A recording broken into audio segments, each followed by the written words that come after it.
ओम शांति। शांति అని చెప్పండి అందరూ। तो हम सभी मम्मा का स्मृति दिवस मना रहे हैं। ఈ రోజు మనందరం కూడా మమ్మ యొక్క స్మృతి దినాన్ని జరుపుకుంటున్నాం। तो मम्मा कैसी बनी, मम्मा की बहुत सारी विशेषताएं थी। మరి మమ్మలాగా ఎలా అయ్యారు? మమ్మలో చాలా విశేషతలు ఉంటాయి।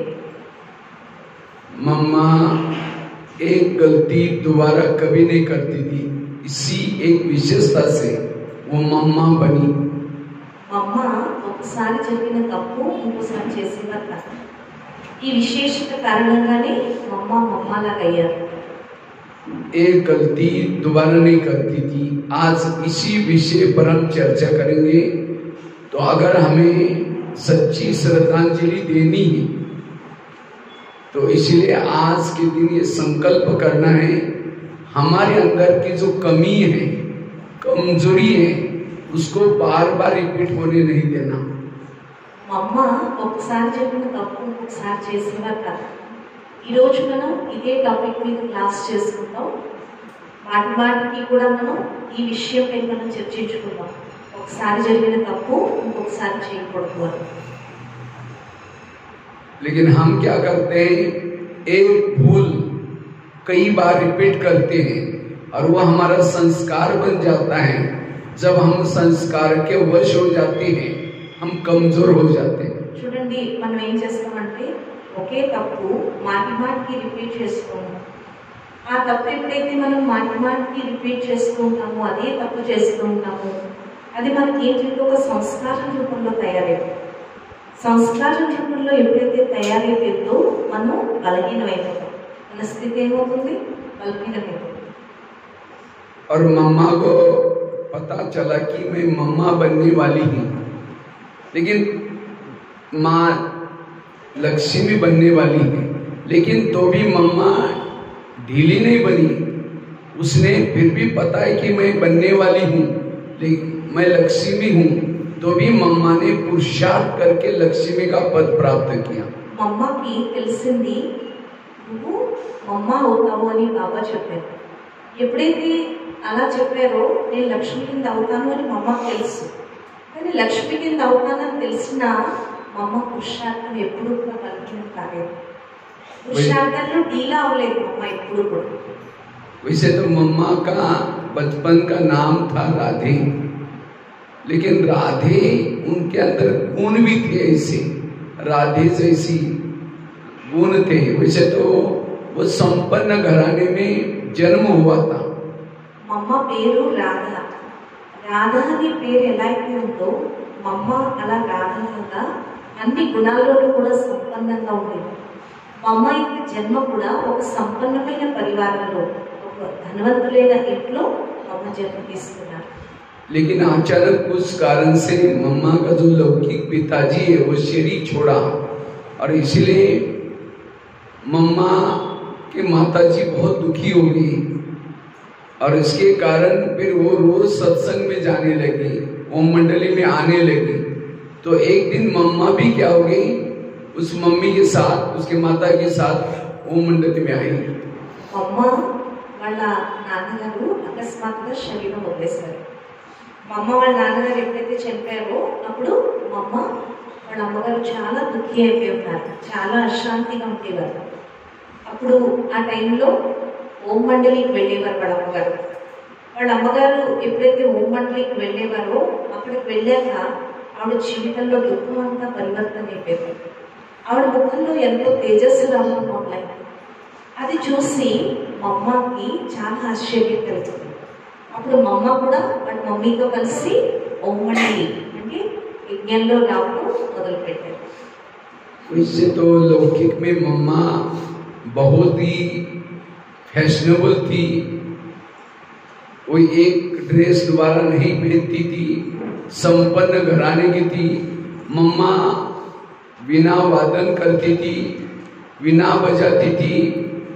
लेकिन जब उनके पिताजी शरीर छोड़ा तो काफी परिवार में दुख छा गया, और इसी दुख को भूलने के लिए मम्मा की लौकिक माँ ओम मंडली में आने लगी। तो एक दिन मम्मा उसकी लौकिक माता के साथ ओम मंडली में आई थी। तो बाबा को देखते ही बाबा ने उनको प्रश्न पूछा, तुम ये बताओ, तुम शादी पैंट कोट वालों के साथ करोगी या पीताम्बर वालों के साथ? तो मम्मा सारी रात सोचती रही और उसके बाद तब से निर्णय लिया कि मैं पीताम्बर वाले के साथ अर्थात कृष्ण के साथ शादी करूंगी। और तब से मम्मा फिर इस डेली इस ज्ञान में आना शुरू किया। मम्मा చాలా ఫ్యాషనబుల్గా ఉండేవారు, చాలా మంచి మంచి బట్టలు పెట్టుకునేవారు, చాలా ఫ్యాషనబుల్గా. అమ్మ జుట్టు వస్తుంది, మమ్మది పెద్ద జడ, నల్లగా విగ్రహంలో చుట్టాను. అమ్మ ఒకసారి కట్టుకున్న డ్రెస్ ఒకసారి కట్టుకునేవారు, అంత ఫ్యాషనబుల్గా ఉండేవారు. కానీ మా అమ్మ వీణ వాయించేవారు. వాళ్ళ నాన్నగారు ఎప్పుడైతే శరీరం వదిలేశారో అప్పుడు వాళ్ళ ఇంట్లో చాలా దుఃఖపు ఛాయలు ఇంటి నిండా అలుముకున్నాయి.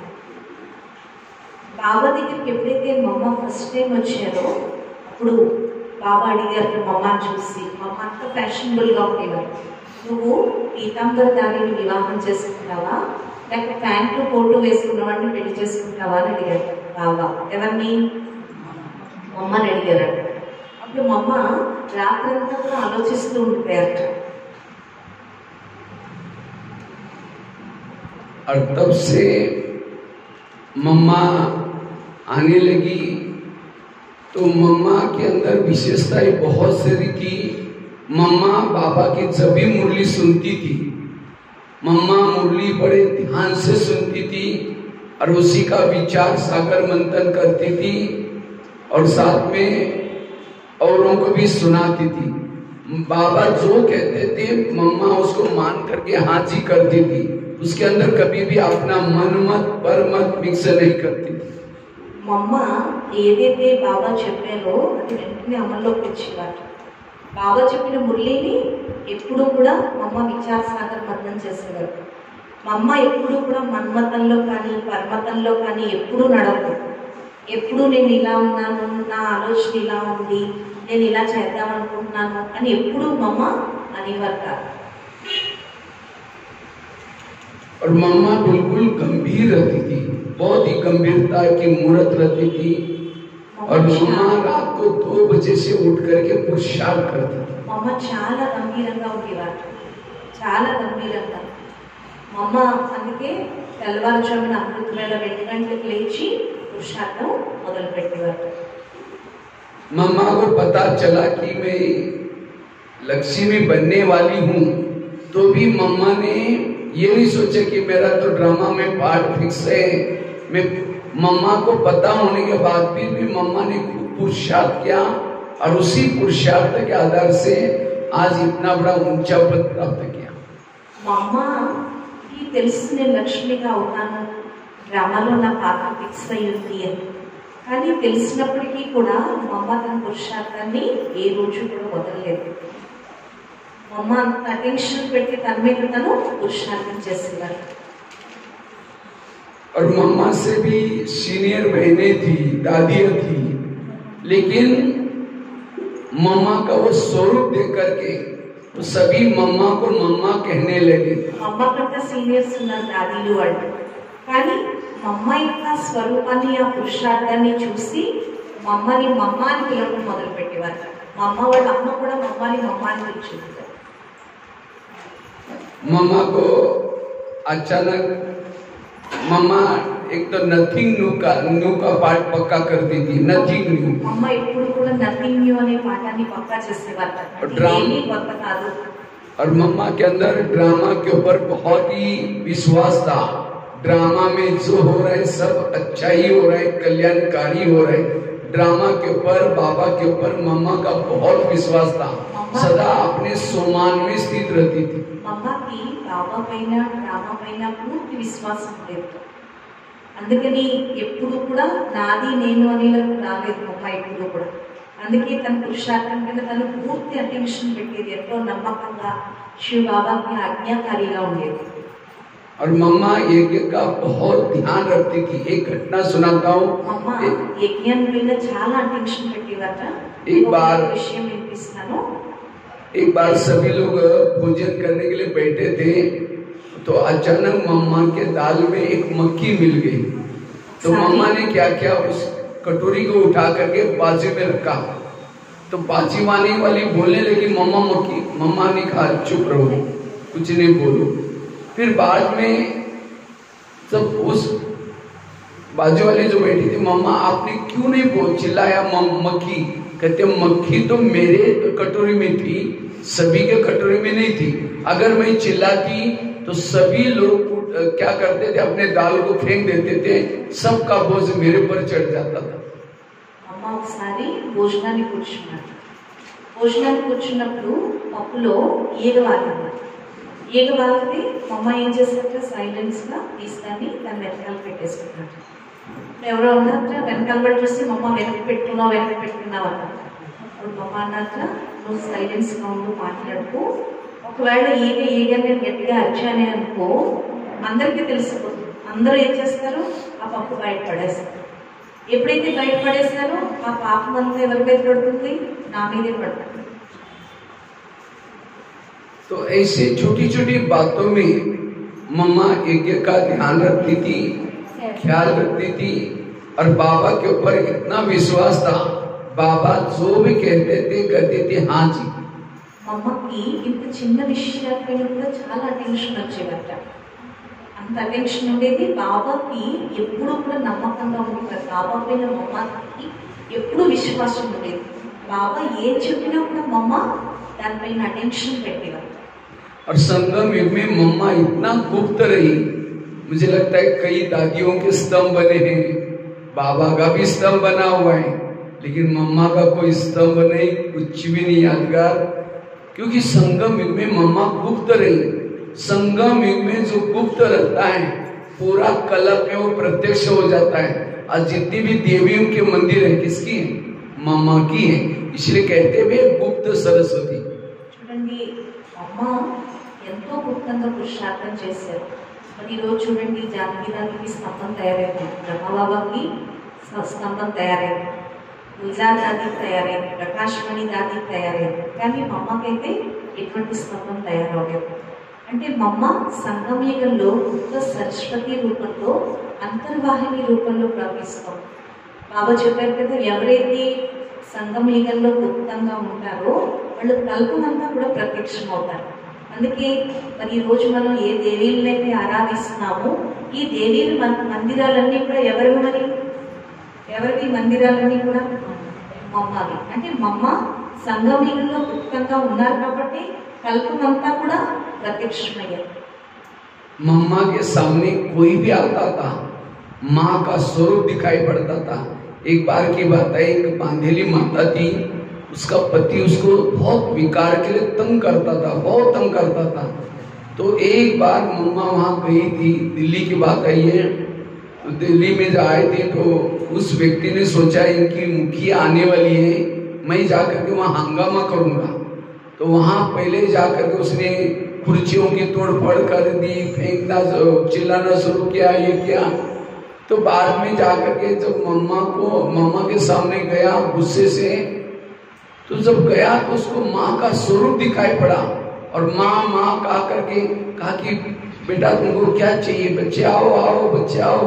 तो इतना परिवर्तन हो गया, वो खुद भी ज्ञान में चलना जैसे शुरू कर दिया। तो इतना मम्मा का वो शक्ति स्वरूप रहता था। మమ్మ ఎంత శక్తివంతంగా ఉండేవారంటే ఢిల్లీలో ఒక బంధనాల్లో ఉండే మార్పు ఉండేది. వాడు భర్త ఏం చేసేవాడంటే వికారాల కోసం మమ్మల్ని చాలా విసిగించేవాడు. ఒకసారి మమ్మ వస్తున్నట్లుగా అతనికి తెలిసినప్పుడు ఈ వీళ్ళ కాదు, ఈ వీళ్ళ చీఫ్ వస్తున్నారు, ఈరోజు వెళ్దామని చెప్పి మమ్మ దగ్గరికి వచ్చారు. మమ్మ దగ్గరికి వచ్చి కేకలు వేద్దాం అనుకున్నాడు, కానీ మమ్మని చూసేసరికి మమ్మ మమ్మ అమ్మ అని అరిచేయడం మొదలుపెట్టాడు.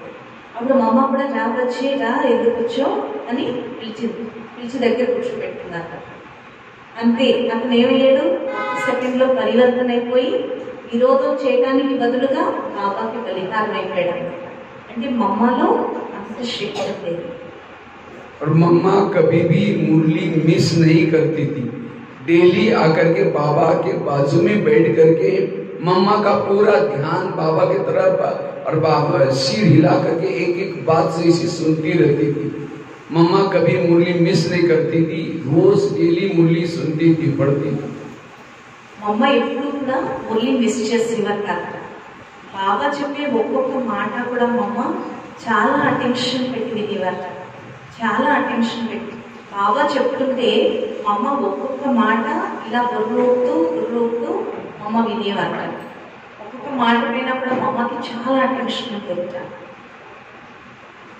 अंत में मम्मा को अचानक कैंसर हो गया। मम्मा को पता मैं जाने वाली हूँ, तो भी मम्मा के चेहरे में कोई भी उदासी नहीं दिखती थी, कोई भी। और कम समय में ब्रह्मा बाबा से भी पहले मम्मा ने इतना गुप्त पुरुषार्थ किया जो कर्मातीत बन करके अपने हिसाब चुक्त करके चली गई। मम्मा की कैंसर వచ్చింది. మమ్మ చాలా తక్కువ టైంలో కర్మాతీతంగా తయారయ్యి బాబా సమానంగా తయారయ్యి బాబాతో బాబా దగ్గరికి వెళ్ళిపోయారు. కానీ చాలా తక్కువ టైంలో మమ్మ కర్మాతీతంగా పురుషార్థం చేశారు. इसलिए आज के दिन हम मम्मा की इस विशेषता को धारण करेंगे, मम्मा के समान बनेंगे। और मम्मा की जो विशेषता, एक गलती दोबारा नहीं करते थे, तो उस विशेषता के आज हम गहराई में जाएंगे और एक भूल हमें दोबारा नहीं करेंगे, ऐसा संकल्प लेंगे। ఈ రోజు మనం విశేషంగా మమ్మ యొక్క పాయింట్, ఒక్కసారి జరిగిన తప్పు ఇంకొకసారి చేయకూడదు. ఈ విశేషమైన ఈ పాయింట్ పైన మనం ఈ రోజు క్లాస్ లో చర్చించుకుంటాం. क्योंकि हर ब्राह्मणों के अंदर कोई ना कोई कमजोरियां तो बहुत होती है, ప్రతి బ్రాహ్మణాత్మలలో ఏవో ఒక బలహీనతలనే ఉంటాయి. और उस कमजोरी के संस्कार अगर हमारे अंदर है, ఒకవేళ బలహీన సంస్కారాలు యొక్క మనలో ఉన్నాయి అనుకోండి, तब हम आगे नहीं बढ़ सकते, की कमाई हमारी छट हो जाती है। మనం ముందుకు వెళ్ళలేము. మనం ఏదైతే సంపాదన జమ చేసుకున్నామో ఆ సంపాదన అంతా కూడా వ్యర్థమైపోతుంది. तो आज इस मम्मा के दिन, स्मृति के दिन, हम अपने चेक करना है कि मेरे अंदर कौन सा संस्कार है और उस संस्कार को परिवर्तन करना है। నా లోపల ఏ సంస్కారాలు ఉన్నాయి, ఆ సంస్కారాలన్నీ మనం ఇప్పుడు ఎలా పరివర్తన చేసుకోవాలి? सबसे पहले आप अपने लाइफ के 8-9 साल तक पीछे जाओ। बचपन में 8-9 साल से लेकर के आपके अंदर कौन सा संस्कार आपके जीवन में बार बार रिपीट हुआ है, उसको चेक करो और उसी को परिवर्तन करना। చూడండి, అన్నిటికంటే ముందు ఒక 8-9 సంవత్సరాలు వెనక్కి వెళ్ళండి. 8-9 సంవత్సరాలు వెనక్కి వెళ్ళి అప్పుడు మీ లోపల ఏ సంస్కారం ఉంది, ఆ సంస్కారం మిమ్మల్ని మాటిమాటికి ఇబ్బంది పెడుతుంది అనేది మీరు ఒకసారి చెక్ చేసుకోండి. क्योंकि हर एक के अंदर कोई ना कोई कमजोरी है, कमजोर संस्कार है। अगर उस कमजोरी को परिवर्तन नहीं करेंगे और उसके वश हो जाएंगे, हम जो भी कुछ करते हैं, कमाते हैं, वो खत्म हो जाता है। ఎందుకంటే ప్రతి ఒక్కరిలో కూడా ఏదో ఒక బలహీనత ఉంటుంది తప్పనిసరిగా.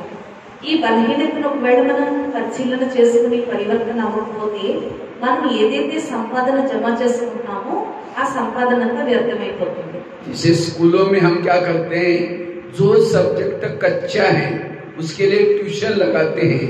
हाँ, क्योंकि कोई सब्जेक्ट में फेल हो गए उसको भी तो फेल ही कहेंगे ना। చూడండి స్కూల్లో కూడా ఏం చేస్తాం, మనకి ఏ సబ్జెక్ట్లో అయితే మనం బలహీనంగా ఉన్నామో ఆ సబ్జెక్ట్కి మనం ట్యూషన్ పెట్టుకుంటాం కదా. ఎందుకంటే ఏదైనా ఒక సబ్జెక్ట్లో మనం ఫెయిల్ అయితే ఫెయిల్ అయ్యారంటారా, పాస్ అయ్యారంటారా? ఫెయిల్ అయ్యారని అంటారు కదా. इसलिए आज मम्मा के स्मृति के दिन, आज जैसे देवियों को भी बलि चढ़ाया जाता है, तो आप भी बलि चढ़ाओ। कौन सी? अपनी कमजोरी की बलि चढ़ाओ। मम्मा के प्रति आपका प्यार है, स्नेह है, तो अपनी कमजोरी को छोड़ के चले जाना। మరి ఈ రోజు మమ్మ అవేజ్ఞ దినం రోజు, మరి మీ అందరికీ కూడా మమ్మ అంటే ప్రేమ ఉంటే ఏం చేయండి, మీ లోపల ఏదైతే బలహీనత ఉందో అది సమర్పితం చేయండి. మరి దేవీలకు ఎలా అయితే బలిస్తారు కదా, మరి మీరు ఈ రోజు బలిస్తారా మీలో ఉండే అవగుణాన్ని మమ్మకి? ये मम्मा के प्रति आपकी श्रद्धांजलि। वो फूल तो डालेंगे, लेकिन फूल के साथ अपनी कमजोरी की बलि चढ़ा करके, कमजोरी को सुहा करके जाना, तब आप जीवन में आगे बढ़ सकेंगे। అంటే ఈ పూలు వేస్తారు, పూలు వేయడం కాదు, మన లోపల ఏదైతే బలహీనత ఉందో అది మమ్మకి సమర్పించడమే అసలైన శ్రద్ధాంజలి అన్నమాట। जैसे राम रावण का युद्ध चलता है, राम क्या करता है, रावण का एक सिर काटता है, सिर तो कट जाता है, दोबारा जुड़ जाता है, फिर दूसरा काटता है, फिर जुड़ जाता है, आखिर रावण नहीं मरता। చూడండి, రాముడికి యుద్ధం జరుగుతూ ఉంటుంది।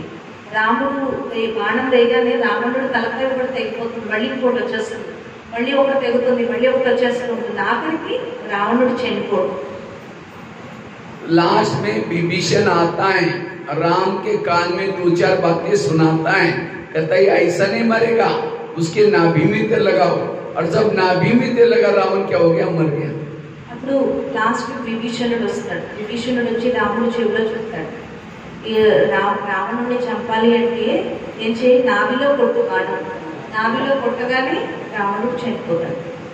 इसी तरह आज हम भी रावण को मारने में लगे, कोई 2 साल से, कोई 4 साल से, कोई 10 साल से, लेकिन हम क्या करते हैं, उसके गले काट रहे हैं, कभी काम का गला काटते हैं, कभी क्रोध का काटते हैं, गले तो कट जाते हैं, दोबारा जुड़ जाते हैं, लेकिन नाभि में तो लगाओ, नाभि अर्थात देह का भान, नाभि अर्थात अपनी कमजोरी को खत्म करना। అలాగే మనం కూడా ఈ రోజు ఏం చేస్తున్నాం, ఒకటి వదులుతున్నాం, ఒకటి పట్టుకున్నాం, ఒకటి వదులుతున్నాం, ఒకటి పట్టుకున్నాం కదా। ఇప్పుడు ఏం చేయండి, నాభిని అంటే ఈరోజు కామం యొక్క భూతం వస్తుంది, రేపు క్రోధం, ఎల్లుండి లోభం, తర్వాత మోహం, అలా కూడా నాభిలో పుట్టండి అంటే దేహాభిమానాన్ని మనం సమాప్తి చేయాలి। దేహం యొక్క అభిమానాన్ని మనం ఎప్పుడైతే సమాప్తి చేసామో అప్పుడు ఆటోమేటికల్ గా రావణుడి తలకాయ ఏమవుతుంది, తెగిపోతుంది। अपनी कमजोरी को समाप्त करो, क्योंकि वो कमजोरी बाकी सारी कमजोरी को लेके आती है। అందుకని మనలో ఉండే బలహీనతల్ని మనం ఏం చేయాలంటే ఈరోజు సమాప్తి చేయాలి। ఈ బలహీనతలు ఏం చేస్తాయంటే రావణుడి యొక్క అన్ని తలకాయల్ని మళ్ళీ తీసుకొచ్చేస్తాయి। ये है शक्ति स्वरूप बनना, काली का रूप धारण करना, శక్తి స్వరూపం కావడం, కాళీ యొక్క రూపాన్ని ధారణ చేయటం।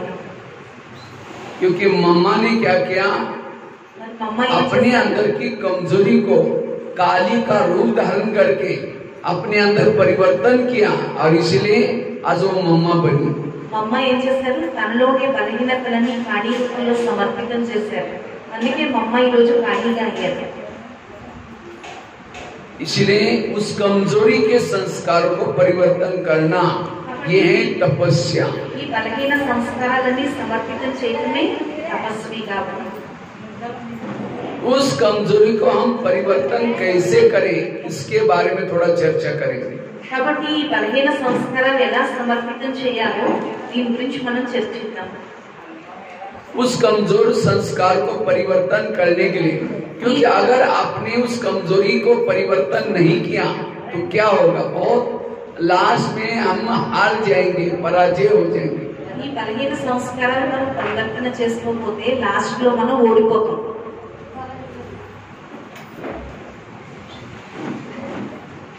इसलिए कई बार बाबा कहते हैं मेरे अच्छे अच्छे बच्चे थे, लेकिन आज वो है ही नहीं, चले गए, क्यों, उन्होंने कमजोरी को परिवर्तन नहीं किया।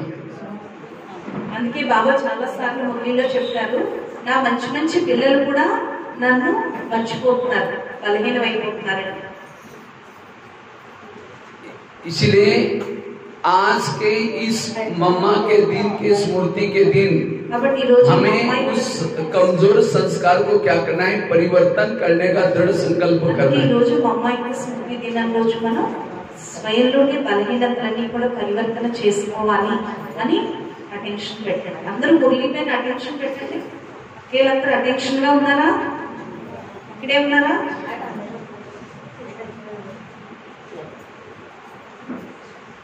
आज कई बाबा के अच्छे अच्छे बच्चे थे, हाँ, लेकिन आज वो है ही नहीं, चले गए, क्यों, उन्होंने अपनी कमजोरी को परिवर्तन नहीं किया, कमजोरी के वश हो गए, इसलिए चले गए। ఈ రోజు బాబాకి మంచి మంచి పిల్లలు ఉన్నారు, వాళ్ళు బలహీనతలన్నీ కూడా సమర్పితం చేయలేదు, అందుకని బాబా చెయ్యి వదిలేసి వాడు పారిపోయారు। इसलिए उस कमजोर संस्कार को हमें परिवर्तन करना, ये है दृढ़ संकल्प करना। ఆ బలహీన సంస్కారాలన్నీ పరివర్తన చేసే దృఢ సంకల్పం మనం చేయాలన్నమాట। उस कमजोर संस्कार को पहले, जैसे कहा कि आपने पहले ढूंढना है कि मेरे अंदर कमजोरी क्या है, और उसको परिवर्तन करने के लिए, जैसे एक बहुत सुंदर एक स्टोरी आपको सुना, तो अगर कमजोर को परिवर्तन नहीं करेंगे तो क्या होगा? బలహీన సంస్కారాలు మనం పరివర్తన చేయకపోతే ఏమవుతుంది? బలహీన సంస్కారాలు పరివర్తన చేయకపోతే एक स्टोरी చెప్తాను మీకు। एक राजा था, शिकार करने के लिए जंगल में जाता है, लेकिन उसको कोई शिकार नहीं मिलती, तो इसीलिए क्या करता है, अपना चक्कर लगा रहा था। इतने में उसकी नजर एक भिखारी के ऊपर पड़ी। किसके ऊपर पड़ी? भिखारी। सारे भिखारी ఒక అడవిలో మహారాజు వేటకు వెళ్ళాడు। రోజు అతనికి వేట దొరికేది కాదు, వెళ్ళేవాడి కానీ వేట దొరికేది కాదు। ఒకసారి అతని అటెన్షన్ దేని మీద పడిందంటే భికారి మీద, ఒక అడుగునేవాడి మీద పడింది। वो भिखारी देखने में बड़ी सुंदर थी, अच्छी थी, इसीलिए राजा ने क्या किया, उसको घोड़े पर बिठा करके अपने महल में लेके आया। ఆ భికారి అడుగునేవాడు చాలా బాగున్నాడు, అందంగా ఉన్నాడు। రాజు ఏం చేశాడంటే అతన్ని తన మహల్లోకి తీసుకెళ్ళాడు। तो दासियों को बुला करके कहा कि मेरी रानी है, आप लोग इसको अच्छी तरह सजाना, सब कुछ करना। तो दासियों ने क्या किया, उसको अच्छी तरह नहलाया, मखमली ड्रेस पहना दिया, ताज पहना दिया, गहने पहना दिया, और बिल्कुल उसको रानी बना करके महल में रख दिया। రాజు ఏం చెప్పాడంటే ఇతను ఈమె నా రాణి, అందంగా తయారు చేయండి అంటే నగలేసారు, బట్టలు కట్టారు, మద్బాలు బట్టలు కట్టారు, పట్టు బట్టలు కట్టారు, బాగా తయారు చేశారు। लेकिन भिखारी तो भिखारी थी, उसने कभी ताज पहना नहीं था, गहने पहने नहीं थी, मखमली ड्रेस पहना नहीं था।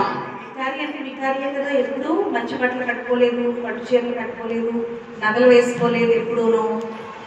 भिखारी है కదా। तो उसको ये ताज लगता है कि मेरे सिर पर ये लोगों ने टोकरा क्यों रखा है, वो भारी लगता है, उसको निकाल करके फेंक देती। కిరీటం పెట్టుకోగానే నెత్తి మీద కంప పెట్టినట్టు ఉండేది, అది పెట్టగానే తీసి విసిరేసేవారన్నమాట। जो मखमली ड्रेस था उसको नींद नहीं आती, उसको निकाल करके अपना पुराना फटा हुआ ड्रेस पहन लेती। పట్టు చీర కట్టగానే అది ఇప్పేసి చిరుపైన బట్టలు కట్టుకునేది, నిద్ర పట్టేది కాదు। और गहने निकाल करके फेंक देते, कहते ये भारी भारी क्या पहना हुआ है। నగలు పెట్టుకుంటే నగలు తీసేసేవారు, ఏదో బరువుగా అనిపించేది అనమాట అదంతా। तो राजा को जो पता चला, రాజుకు తెలిసింది, ఫ్యాన్ కట్టండి అక్కయ్య, కరెంట్ పోయింది, మళ్ళీ వేసుకుంటాం।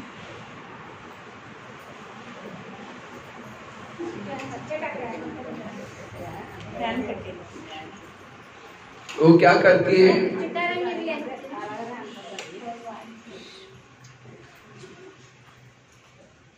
उस दासियों ने क्या किया, जाकर के राजा को बोला आपकी रानी ऐसे ऐसी करती है, और उसको 36 प्रकार का भोजन दिया था। वो गुलाब जामुन देखते कहते काला क्या रखा है, उसको निकाल करके फेंक देते हैं। सारी चीजें 36 प्रकार का भोजन कभी खाया नहीं था। रोटी को लेकर के क्या करते हैं, उसके टुकड़े बना करके दीवार को चिपकाते हैं, और एक कटोरा लेकर के कहते हैं माई भिक्षा दो, क्योंकि उसने वही खाया है। రోజు 36 రకాల పిండి వంటలు పెట్టేవారు, ఆవిడకి నచ్చేది కాదు। అప్పుడు రాజుకి వెళ్ళి చెప్పారట, ఏమని, మీ రాణి ఏం చేస్తుంది, రోజు ఇలా చేస్తుంది, చపాతీలు పెడితే ఆ చపాతీలన్నీ ముక్కల కింద కోసి గోడ కట్టించేదని, పిడకలేస్తారు కదా అలాగా। ఒక కప్పు తీసుకో, ఒక బాక్స్ తీసుకుని అడుక్కునేది అనమాట, రోజు అన్నం పెట్టండి, భిక్ష అందేంటి అంటూ అడుక్కునేది।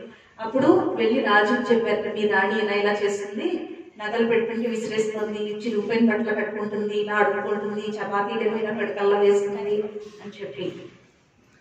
तो दासियों ने क्या किया, राजा को जाकर के बोला आपकी रानी ऐसे ऐसी करते हैं, మీ రాణి ఇలా చేస్తుందని చెప్పారు వెళ్ళి। तो उन्होंने कहा आपने सब कुछ दिया ना उसको, हाँ कहा कि सब कुछ दिया है। तो राजा ने खुद आकर के जब खिड़की से देखा, बदबू आने लगी, तो गंदे कपड़े पहने, पुराने कपड़े पहने, और उसके बाद ताज निकाल दिए हैं, और सारा सामान पड़ा हुआ है। तो राजा ने कहा आप तुम ऐसे क्यों करते? कहते मुझे यही अच्छा लगता है। फिर राजा ने क्या किया, उसको उठा करके घोड़े पर बिठा करके लास्ट में लेके जा करके जंगल में छोड़ के आए।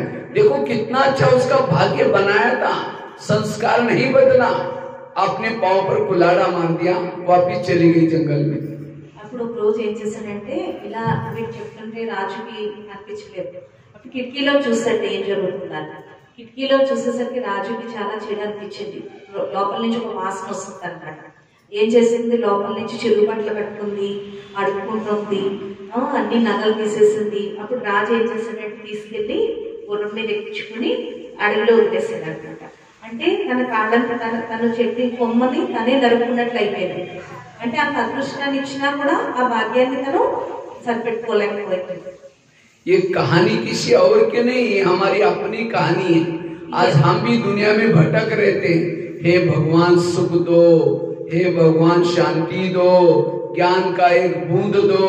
बाबा की नजर हमारे पर पड़ी, वहां से उठा करके सेंटर पर लाया, 7 दिन तक नहलाया, फरिश्ता का ड्रेस पहना दिया, जिम्मेवारी का ताज पहना दिया, क्या से क्या बनाया। लेकिन फिर भी हम अपने संस्कार नहीं बदलते। वो फरिश्ता का ड्रेस निकाल करके चमड़ी का ड्रेस पहन लेते हैं, जिम्मेवारी का ताज निकाल लेते हैं। तो बाबा कहेंगे यहाँ से जाना तो भले जा सकते, चले जाएंगे। బాబా చూడండి మనల్ని కూడా ఆ కథ ఎవరితో కాదు మనమే. బాబా కూడా మనల్ని ఏం చేశారు, బయట ప్రపంచం నుంచి తీసుకొచ్చారు, 7 రోజుల కోర్సు చెప్పారు, మనకి బాధ్యతని కిరీటాన్ని ఇచ్చారు కదా. మనకి బాబా రోజు జ్ఞాన స్నానం చేయిస్తున్నారు. రోజు కూడా మన పైన బాబా మనకి ఎంతో అటెన్షన్ ఇప్పిస్తున్నారు. అయినా కూడా మనం ఏం చేస్తున్నాం, మనం ఎక్కిన కొమ్మని మనమే నరికేసుకుంటున్నట్లుగా మనం మారిపోతున్నాం, వెళ్ళి మనం మాయా ప్రపంచంలోకి వెళ్ళిపోతున్నాం. इसलिए आज के दिन ये संकल्प लो कि मुझे अपनी कमजोरी को परिवर्तन करना है। इसलिए काली रूप का धारण करो, काली रूप बनो, दृढ़ संकल्प से अपने कमजोरी को परिवर्तन करो। ఈ రోజు నుంచి అందరూ కూడా ఏం చేస్తారు, మీ లోపల ఏవైతే లోపాలు ఉన్నాయో వాటిని పరివర్తన చేసుకోండి, ఖాళీ రూపం అయిపోండి. ఖాళీ రూపం అయిపోయి ఏం చేయండి, లోపల ఉండే వికారాలు ఏవైతే అవగుణాలు ఉన్నాయో వాటిని పరివర్తనలోకి తీసుకురండి. विकारों पर काली रूप धारण करो, किसी दूसरे के ऊपर नहीं। हम क्या करते हैं, किसी के दूसरे की कमजोरी के ऊपर हम क्या करते हैं, कोई गुस्सा करता हम भी काली का रूप धारण करते हैं। लेकिन नहीं, अपने संस्कार पर काली का रूप धारण करो और दूसरे के लिए शीतला बनो। వికారాల కోసం ఖాళీ రూపం అవ్వండి తప్పించి ఇతరులపైన మీరు ఖాళీ రూపం అవడం కాదు. ఎవరైనా కోపం చూపిస్తున్నారు అనుకోండి, మనం కూడా ఖాళీ రూపం అయిపోతాం. అలా అవ్వద్దు, ఇతరులపైన శీతలాదేవి రూపాన్ని చూపించండి. तो इसलिए अपनी कमजोरी, मम्मा ने ये पुरुषार्थ किया, इसलिए मम्मा बनी। मम्मा एक गलती दोबारा नहीं रिपीट होने देती थी। అందుకే మమ్మ కింద అయ్యారు. మమ్మ ఒకసారి చెప్పిన తప్పు రెండోసారి అవనిచ్చేవారు కాదు. लेकिन हम क्या करते हैं, जैसे रक्षाबंधन आता है बाबा को चिटकुली करके रखेंगे, बाबा मैंने इस भूलों को बहुत बार किया, इस साल रिपीट नहीं कहूंगे। फिर अगले बार कितना बार रिपीट करेंगे, फिर नया साल आता है, कहते बाबा ये गलती दोबारा। और कोई भी गलती हम बार बार दोहराते वो संस्कार बनता है, और जिसके बार बार कमजोरी करता है वो कमजोर आत्मा है, वो शक्ति स्वरूपा नहीं है। చూడండి, మనం రక్షాబంధన్ వచ్చినప్పుడు బాబాకి లెటర్ రాస్తాం, బాబా నాలో ఈ బలహీనత ఉంది, ఈ బలహీనత మళ్ళీ నేను రిపీట్ చేయను, మళ్ళీ మామూలు, మళ్ళీ జనవరి 1 వస్తుంది, అప్పుడు మళ్ళీ రాస్తాను, బాబా ఈ కొత్త సంవత్సరంలో నాలో ఈ బలహీనత ఉంది, ఈ బలహీనత నేను సమాప్తి చేస్తున్నాను అని. మళ్ళీ మామూలే. అంటే ఎప్పుడైతే ఒకసారి జరిగిన తప్పు ఇంకొకసారి చేస్తామో అది మనకి సంస్కారం రూపంలో తయారైపోతుంది. ఆ సంస్కార రూపంలో ఎప్పుడైతే తయారైందో మన స్థితి ఏమవుతుంది, బలహీనమైపోతుంది అన్నమాట. तो उस कमजोरी को परिवर्तन करने के लिए हमें कौन सा पुरुषार्थ करना है, ఆ బలహీనతని సమాప్తి చేసేందుకు మనం ఎటువంటి పురుషార్థం చేయాలి? उसके लिए उस कमजोरी को परिवर्तन करने के लिए हमें क्या करना है, सबसे पहले चेक करना है कि वो कमजोरी क्या है। और उस कमजोरी को दोबारा बार बार हमें रिपीट होने नहीं देना है।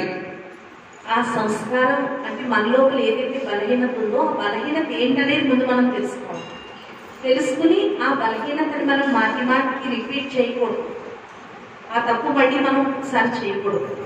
उस कमजोरी के वश होने से वायुमंडल खराब हो जाता है। ఆ తప్పుకి ఎప్పుడైతే మనం బలహీనతకి ఎప్పుడైతే మనం వశమవుతామో మన చుట్టూ ఉండే వాతావరణం కూడా పాడైపోతుంది. उस कमजोरी के वश होने से हमने जो कमाया वो कमाई चट हो जाती है। जैसे गाड़ी स्पीड से चल रही, अचानक ब्रेक लग गया, उसका स्पीड 0 हो जाता है। इसी तरह हम भी तीव्र पुरुषार्थ करते हैं, कमजोरी के वश होने से जो कमाया सारा खत्म हो जाता है। అలాగే మనం ఏదైతే బలహీనతకు వశమవుతామో అప్పుడు మన పురుషార్థం అంతా వ్యర్థమైపోతుంది. ఇప్పుడు చూడండి, నడుస్తూ నడుస్తూ ఉండే బండికి కారు బ్రేక్ వేస్తే అది ఎలాగైతే ఆగిపోవాలో అలా ఉండాలి. पुरुषार्थम बलहीन होकूडదు. उस कमजोरी के वश होने से एक तो हम कमजोर आत्मा बन जाते हैं. బలహీనతకి ఎప్పుడైతే వశీభూతమవుతామో ఒకటి మనం బలహీన ఆత్మ కింద అయిపోతాం. तो उस कमजोरी को परिवर्तन करने के लिए, समाप्त करने के लिए हमें क्या पुरुषार्थ करना है, उसके लिए मैं 8-9 बातें आपको सुनाता हूँ. आज से इस मम्मा के दिन, स्मृति के दिन हम ये 8-9 बातों को सुन करके अपने अंदर की कमजोरी को परिवर्तन करके जाना, शक्ति स्वरूप बन के जाना. మరి ఈ రోజు మీకు ఆ బలహీనతలన్నీ కూడా తొలగించుకోవడానికి ఒక 8-10 విషయాలు నేను చెప్తాను. మరి ఈ రోజు మీరందరూ మమ్మా దేవుడే రోజు వచ్చారు, మమ్మా వేదిక దిన రోజు. కాబట్టి మీరందరూ కూడా ఈ బలహీనతని సమాప్తి చేసి శక్తి స్వరూపం కింద తయారై వెళ్ళాలి. అలా వెళ్తారా మరి అందరూ? చెప్పండి అందరూ వెళ్తారా? बीच बीच में ताली बजा सकते रहेंगे, कोई बात अच्छी लगी तो. ताली बजाने से मेरा मुंह नहीं बढ़ेगा, बाजू में कोई सो रहा है उठ जाएगा, जागृत हो जाएगा. మధ్యలో మీకు ఏదైనా విషయం నచ్చితే చప్పట్లు కొట్టచ్చు అంటారు అన్నయ్య. అలా చప్పట్లు కొడితే నిద్రపోయేవాడు కూడా లేస్తారు పక్కన. एक बार बजाओ, అసలు చప్పట్లు కొట్టండి అందరూ. क्योंकि जिसके आंखें बंद है उसका कान भी बंद हो जाएगा ना, जो सुन नहीं सकेगा.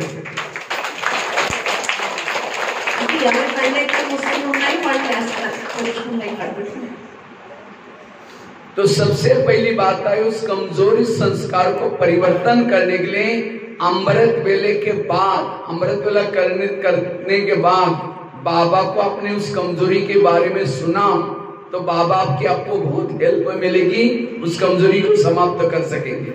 మీరు అమృత వేళ యోగం చేస్తారు కదా, ये पहला पॉइंट है. पहला పాయింట్ ఏంటంటే అమృత్ అన్నయ్య కొన్ని విషయాలు చెప్తానంట కదా. ఫస్ట్ పాయింట్, అమృత వేళ ఎప్పుడైతే మీరు లేచి యోగం చేస్తుంటారో అప్పుడు మీ లోపల ఏదైతే బలహీనత ఉందో, ఏదైతే ఉందో అది ఫస్ట్ మీరు బాబాకి చెప్పండి.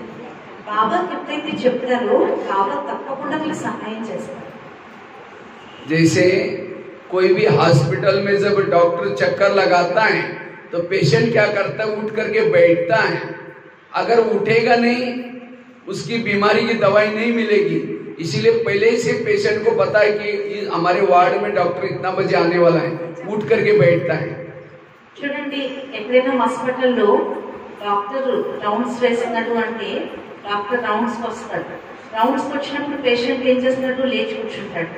అంటే డాక్టర్ వస్తున్నాడు మా వార్డుకి, నా రోగం చెప్పాలి అంటేనే అప్పుడే మందు దొరుకుతుంది, లేదంటే మందు దొరకదు. इसी तरह ये दुनिया भी एक बहुत बड़ा हॉस्पिटल है. इसमें 4 वार्ड बने, America ward, Africa ward, Europe ward और एशिया वार्ड. तो हम कौन से वार्ड में रहते हैं? एशिया वार्ड में. और यहाँ डॉक्टर आने का टाइम है 2 बजे से लेकर के 5 बजे तक बाबा चक्कर लगाता है. और इस दुनिया में जितने भी लोग हैं सारे पेशेंट हैं. कोई काम के वश है, कोई क्रोध के वश है, कोई लोभ के वश है. केवल सुप्रीम सर्जन एक शिव बाबा ही है. जब बाबा हमारे एशिया वार्ड में आता है 2 से 5 बजे तक, उसी समय हमारा फर्ज है उठ करके बैठना. చూడండి, ఈ ప్రపంచం అంతా కూడా హాస్పిటల్ లెక్క. ఇందులో అందరూ రోగిలే, అందరూ పేషెంట్లే. ఈ హాస్పిటల్లో 4 వార్డులు ఉన్నాయి. అమెరికా వార్డ్ ఒకటి, ఆఫ్రికా వార్డ్ ఒకటి, ఆస్ట్రేలియా వార్డ్ ఒకటి, ఏషియా వార్డ్ ఒకటి. మనందరూ ఏషియా అన్నమాట, ఏషియా వార్డులో ఉన్నాం. ఈ ఏషియా వార్డులో బాబా ఎప్పుడు వస్తారు, సుప్రీం సర్జన్ డాక్టర్ బాబా ఎప్పుడు వస్తారు, అమృతవేళ 2 నుంచి 5 వరకు వస్తారు. బాబా వచ్చినప్పుడే మన రోగాలు ఏమున్నాయో అవన్నీ కూడా మనం ఏం చేయాలి, లేచి బాబాకు మనం వినిపించాలి. अगर कोई पेशेंट डॉक्टर चक्कर लगा रहा है, पेशेंट को उठ करके बैठा है लेकिन सिर झुका करके नींद करते हुए बैठा है तो भी उसको दवाई नहीं मिलेगी. ఒకవేళ పేషెంట్ లేచి కూర్చుంటేనే డాక్టర్ నుంచి మందు లభిస్తుంది, లేచి ఇలా కునిపాట్లు పడుతున్నా కూడా డాక్టర్ నుంచి మెడిసిన్ लभिंचु. जब डॉक्टर वार्ड में चक्कर लगाता है उस समय चेक नहीं किया तो उसकी बीमारी को चेक करने के लिए ऑफिस में लेके जाना पड़ेगा और उस पेशेंट चलता भी नहीं, उसको और ही तकलीफ हो जाएगी. अगर अमृत वेला आप बाबा से दृष्टि नहीं लेंगे ताकत, आपको तो परम धाम जाना पड़ेगा फिर, और परम धाम तो जा नहीं सकते, हम इतने पेशेंट सीरियस हैं. इसलिए जब बाबा अमृत वेला चक्कर लगाता है उसी समय अपनी बीमारी के बारे में, प्रॉब्लम के बारे में, कमजोरी के बारे में बाबा को सुनाओ. చూడండి, డాక్టర్ వచ్చినప్పుడు పేషెంట్ నిద్రపోతాడు అనుకోండి, డాక్టర్ వెళ్ళిపోతాడు. అలాగే బాబా కూడా అమృతవేళ మనం నిద్రలో ఉన్నాం అనుకోండి, బాబా మనల్ని చూసి వెళ్ళిపోతాడు. అప్పుడు మళ్ళీ పేషెంట్ ఏం చేస్తారు, వాటిలో మళ్ళీ డాక్టర్ ఉండి ఆఫీస్లోకి తీసుకెళ్లాల్సి ఉంటుంది. అలాగే మనం కూడా బాబా వచ్చినప్పుడు బాబా దగ్గర దృష్టి తీసుకోకపోతే మనం కూడా పరంధామం వెళ్ళి దృష్టి తీసుకోవాల్సి ఉంటుంది. మరి పరంధామం వెళ్ళే స్పేస్ ఇప్పుడు ఎవరికి లేదు. అందుకనే బాబా వచ్చినప్పుడే మనం ఏం చేయాలి, బాబా దగ్గర దృష్టి తీసుకోవాలి. మన సమస్యలు ఏవైతే ఉన్నాయో బాబాకు చెప్పాలి, మన బలహీనతలన్నీ బాబాకి ఇచ్చేయాలి, బాబా దగ్గర మనం శక్తిని తీసుకోవాలి. అప్పుడు మనలో బలహీనతలు ఏవైతే ఉన్నాయో అవన్నీ తొలగిపోతాయి, బాబా మనకు శక్తి ఇస్తారు. ఆ శక్తితో మనలో ఉండే రోగాలన్నీ కూడా తగ్గుతాయి, మన సమస్యలన్నీ కూడా క్లియర్ అవుతాయి. कई तो क्या करते हैं, उड़ जाते हैं, उड़ करके क्या करते हैं, बाबा के फोटो की तरफ देखते रहेंगे, कुछ बात ही नहीं करते क्या कमजोरी है क्या नहीं है. अब कोई डॉक्टर चक्कर लगा रहे हैं और पेशेंट वो डॉक्टर के चेहरे की तरफ देखता ही रहे, डॉक्टर बोलता है क्या हुआ. इसलिए बाबा को सुनाओ, केवल चुप नहीं बैठो. బాబా దగ్గర కొంతమంది అమృతవేళ కూర్చుని ఫోటో కేసు చూసుకుంటారు, ఏం మాట్లాడరు. అలా చేయకూడదు. మనలో ఏదైతే బలహీనతలు ఉన్నాయో అవన్నీ కూడా బాబాకి ఇస్తూ ఉంటారు, బాబాకి ఇచ్చేయాలి, అవన్నీ కూడా బాబాతో మాట్లాడాలి. ఇప్పుడు పేషెంట్లు డాక్టర్ ఎదురుకుండా కూర్చుని ఉన్నాడు అనుకోండి, ఏం మాట్లాడకుండా, డాక్టర్కి ఎలా తెలుస్తుంది, డాక్టర్ తెలుస్తుందా, డాక్టర్కి ఎలా దృష్టి ఉంటుందా, వీళ్ళు ఈ రోగం ఉంది, వీళ్ళకి మెడిసిన్ ఇవ్వాలి, మన ప్రాబ్లమ్స్ ఏంటి, మన బలహీనతలు ఏంటి, మనకి ఏం విషయంలో మనం బలహీనంగా ఉన్నామో డాక్టర్కి చెప్పాలి కదా. అలాగే బాబాకు మనం చెప్పాలి కదా మనలో ఏమున్నాయనేది. तो पेशेंट कहता है डॉक्टर जी मैंने कल दवाई खाई तो भी मुझे उल्टी हुई, तो भी ऐसा हुआ, ये हुआ, सुनाता है ना. इसी तरह हमें भी क्या करना है, बाबा मैंने कल आपकी मुरली सुनी, अमृत वाला भी किया तो भी पता नहीं संस्कार आया, बाबा ऐसा ऐसा मेरे साथ, ये रूरवान, ये बाबा को सुनाना. చూడండి, డాక్టర్ దగ్గర కూర్చుని మనం డాక్టర్కి ఏం చెప్తాం, డాక్టర్ గారు నేను మీరు మందు ఇచ్చారు, వేసుకున్నాను, అయినా నాకు జ్వరం తగ్గలేదు, అయినా నాకు వామిటింగ్స్ తగ్గలేదు, మన డాక్టర్ చెప్తాం. అలాగే బాబా కూడా మనం చెప్పాలి, బాబా నేను నిన్న అమృతవేళ లేచాను, మురళి విన్నాను, అయినా నాలో ఈ బలహీనత తొలగట్లేదు, అయినా నా ప్రాబ్లం తీరట్లేదు అని బాబాకు మనం చెప్పాలి. इसी तरह बाबा को भी सुनाने से, बाबा मैंने अमृत वेला किया था तो भी ऐसा हुआ, तो बाबा क्या करेगा, जैसे डॉक्टर लिख करके लेता, अच्छा और क्या हुआ और क्या हुआ निकालता है.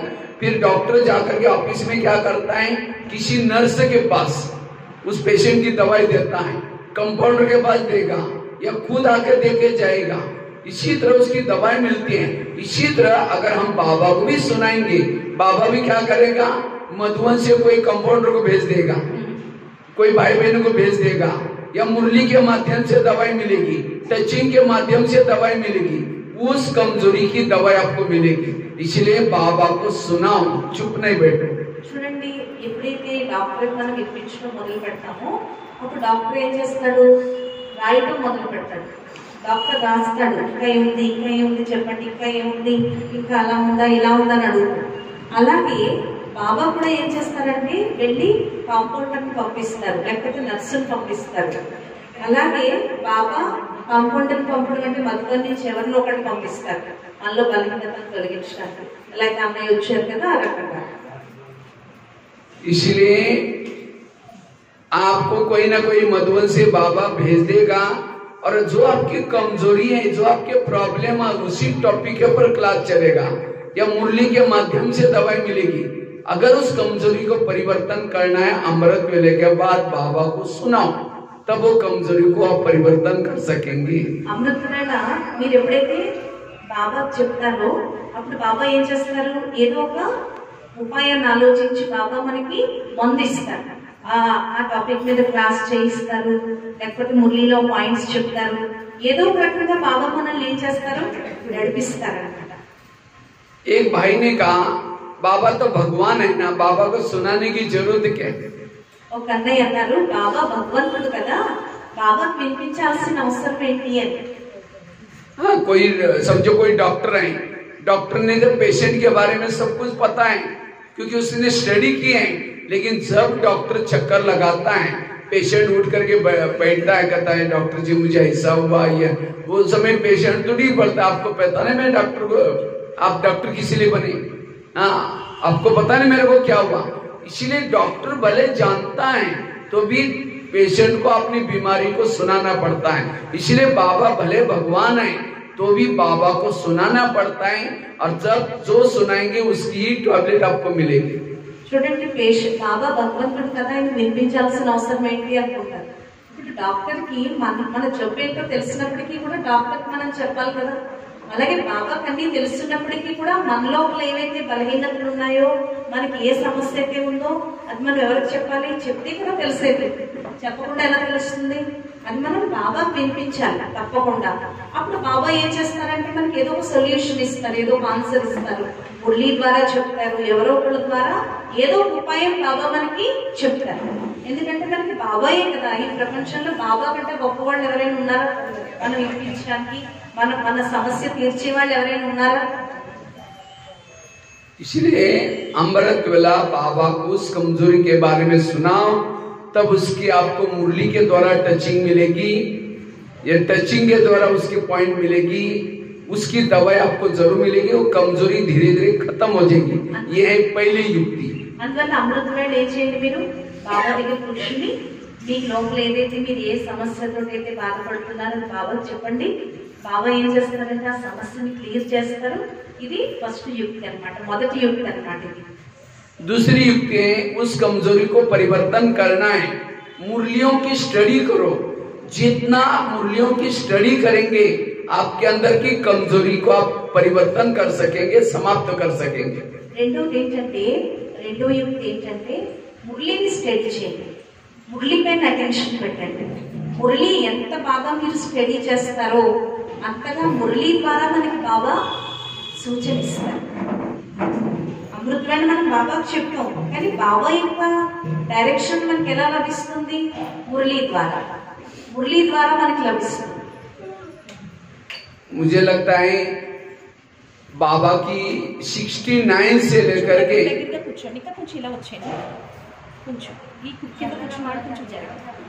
నాకేమనిపిస్తుందంటే 1969 నుంచి కూడా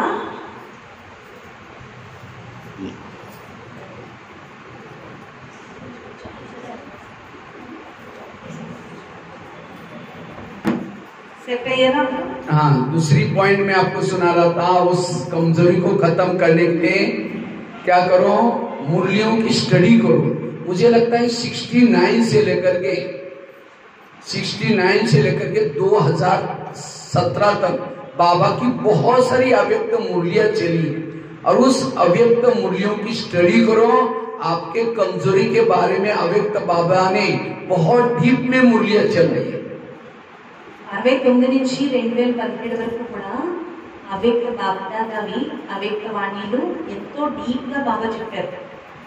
ఒక్కొక్క మురళి మనం చదివినట్లయితే అవ్యక్త బాబా నుంచి మనకి ఏదో ఒక సూచన లభిస్తుంది, మనలో ఏవైతే బలహీనతలు ఉన్నాయి ఆ బలహీనతల్ని మనం ఎలా తొలగించుకోవాలి అనేది।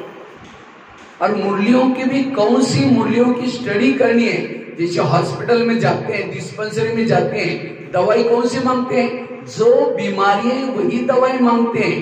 ऐसा नहीं कि पेट पर दर्द है तो सिर दर्द की दवाई ले लो, उल्टा परिणाम हो जाएगा। जो बीमारी है वही दवाई मांगते हैं। इसी तरह मुरली भी एक प्रकार की डिस्पेंसरी है, उसके अंदर काम की, क्रोध की, लोभ की, सारी विकारों की टैबलेट है। आपके जो भी प्रॉब्लम है वही మురళి సున్నా, वही పాయింట్ సున్నా। ఇప్పుడు మురళిలో బాబా మనకి ఎన్నో రకాల డైరెక్షన్లు ఇస్తారు చూడండి। ఇప్పుడు మనకి ఏదైనా రోగం వచ్చిందంటే మనం డిస్పెన్సరీకి వెళ్తాం, వెళ్ళి అందులో మనం మందు తీసుకుంటాం। ఇప్పుడు తలనొప్పి వస్తే కడుపు నొప్పి మాత్రం వేసుకుంటే ఏమవుతుంది తేడా, పరిణామాలు వేరే రకంగా ఉంటాయి। అదేవిధంగా మురళిలో బాబా మనకి డైరెక్షన్ ఇస్తారు, మనకి ఏ బలహీనత ఏముంది, ఏం చేయాలి, ప్రతిదీ కూడా మనకి మురళి ఆధారం అయిపోతుంది। आपकी कमजोरी कौन सी है और उसी के लिए बाबा कौन सी पॉइंट देता है उसको कैच करना, और उसके लिए एक अलग से डायरी बना दो और उसी डायरी में उसको नोट करो, उसको अप्लाई करो, आपकी बीमारी ठीक हो जाएगी। మీకు ఏదైతే బలహీనత ఉందో ఆ బలహీనత ఏం చేయండి, డైరీలో రాసుకోండి, దాన్ని అప్లై చేయండి। అప్పుడు బాబా మురళిలో మీకు డైరెక్షన్ లభిస్తుంది, దాని ప్రకారం నడవండి, అప్పుడు మీలో ఉండే బలహీనత ఏమవుతుంది, సమాప్తి అయిపోతుంది। क्योंकि कमजोरी को समाप्त करना यही हमारा सही रूप में पुरुषार्थ है। बच्चे स्कूल में क्यों पढ़ते हैं, पास होने के लिए।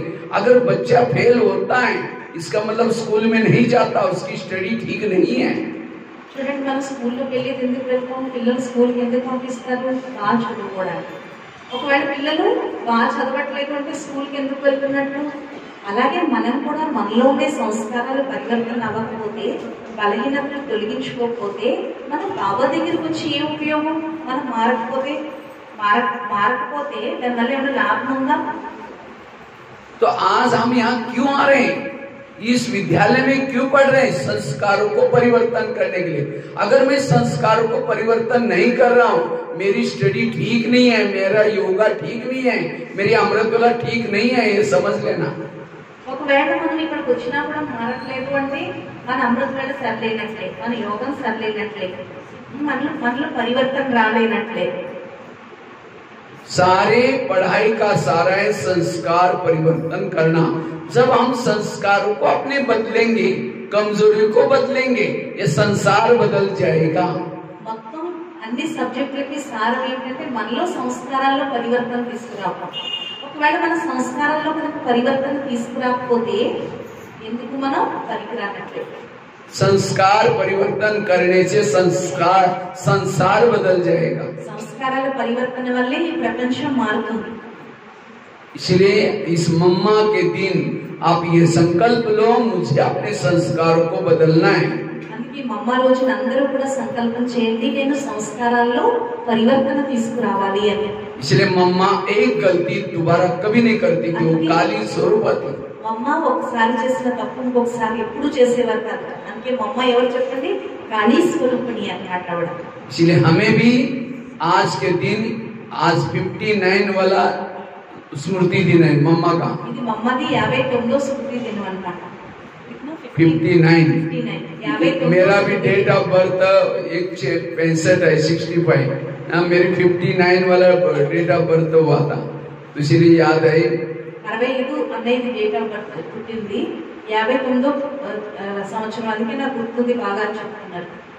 इसलिए अब हमें इस 59 में मम्मा के स्मृति दिन के दिन हमें संकल्प लेना है, अपनी कमजोरी को परिवर्तन करना है। అందుకే 59వ మమ్మ అవేక్త దినం రోజు మనందరం కూడా సంకల్పం చేయాలి, మేము పరివర్తన అవ్వాలి అని।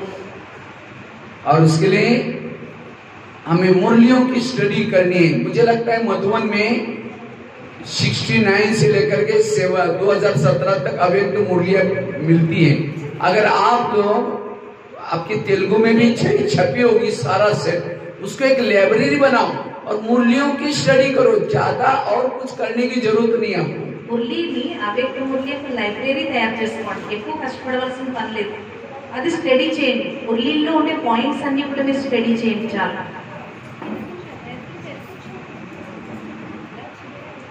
क्योंकि जैसे मुरलियों से शास्त्र बनते हैं, मुरलियों से ग्रंथ बनते हैं, मुरलियों से पूरी भक्ति मन, इतना ही नहीं, मुरलियों से किताबी मनी, मुरलियों से ही आज हम क्लासेस करते हैं। सारा खेल है मुरलियों का। మురళీ ద్వారానే శాస్త్రాలు తయారవుతున్నాయి, మన మురళీలే గ్రంథాలు తయారవుతున్నాయి, మురళీల ద్వారానే ఈరోజు అన్ని తయారవుతున్నాయి. మరి మురళీ ద్వారా మనం ఎందుకు పరివర్తన అవ్వకూడదు?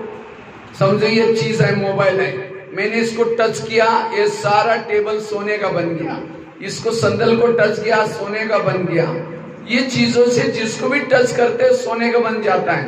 तो सोने की वस्तु को आप वैल्यू देंगे या मोबाइल को वैल्यू देंगे, इसको वैल्यू देंगे? చూడండి, ఉదాహరణకి మొబైల్ ఉంది, ఈ మొబైల్ దీన్ని టచ్ చేయగానే ఈ టేబుల్ బంగారం అయిపోతాం, దీన్ని టచ్ చేయగానే ఇది బంగారం అయిపోతాం. అప్పుడు మీరు ఈ బంగారానికి వాల్యూ ఇస్తారా లేక ఈ మొబైల్ కి వాల్యూ ఇస్తారా? इसी तरह आज मुरली सुनकर के शिवानी बहन बनी, दादिया बनी, महारथी बने, तो आप महारथियों को वैल्यू देंगे या मुरलियों को देंगे? इसलिए मुरलियों के ऊपर प्रभावित हो जाओ, बाकी किसी व्यक्ति के ऊपर प्रभावित नहीं होना है। तो मुरली विने ఒక శివాని బహన్ తయారైంది, మురళీ ద్వారానే దాదీలు తయారయ్యారు. అంటే వాల్యూ దేనికి? అందువల్ల మురళీకి ఎక్కువ వాల్యూ ఇవ్వండి, ఎవరికి కూడా ప్రభావితం కావద్దు. इसलिए एक मुरलियों की स्टडी करो।